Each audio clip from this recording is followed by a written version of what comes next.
Hello, my name is Grace Nicolette, and I'm Vice President of Programming and External Relations at the Center for Effective Philanthropy. I'm here to tell my story as part of Mindshare Partners' Leaders Go First campaign. My story is about navigating postpartum depression and depression in the workplace. I was diagnosed with postpartum depression over 7 years ago after the birth of my second child. In hindsight, I also struggled mightily after my eldest was born over a decade ago. But I didn't know what it was, and I didn't know that I could ask for help. In both cases, the days and weeks after giving birth, I felt incredibly overwhelmed, exhausted, and discouraged. It was a dark period where I struggled to function, and I couldn't see a way forward. After talking to my doctor and my therapist, I went on medication, which I continue on to this day.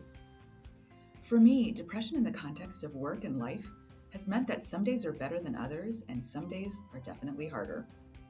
Although I struggled deeply at first with the shame and stigma, especially from my culture of origin, for needing help and taking medication, over time, I've come to embrace it more as a gift. I think oftentimes we forget how unnatural modern life and its demands can be.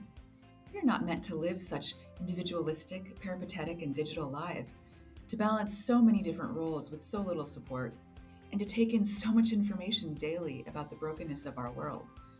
I've come to believe the fact that I have depression doesn't mean that there's something wrong with me, but rather that my heart and soul are responding accurately to the realities of our world. As a result, I've needed to seek out the support I need in order to be the best employee, supervisor, mom, daughter, friend, and spouse that I can be. In addition to medication, practically speaking, that's looked like getting enough sleep, staying physically active, staying connected to a strong community through my church, grounding myself in my faith daily, and monthly or so Friday night Zoom sessions with my therapist, going back years now.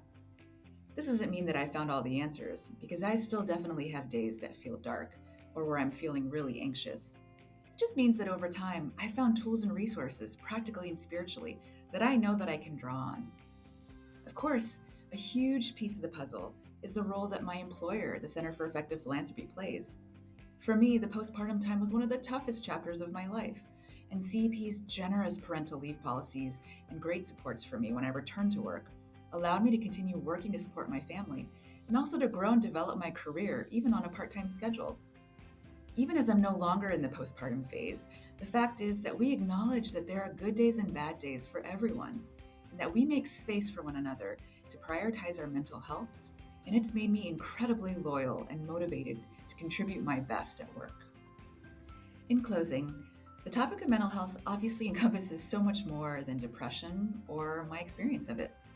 And your situation may not be reflected in my story, but I wanted to share today to underscore that if you do struggle with balancing your mental health and your work life having kids, that you're definitely not alone. Together, let's talk about this and normalize conversations around mental health in the workplace in order to support one another better.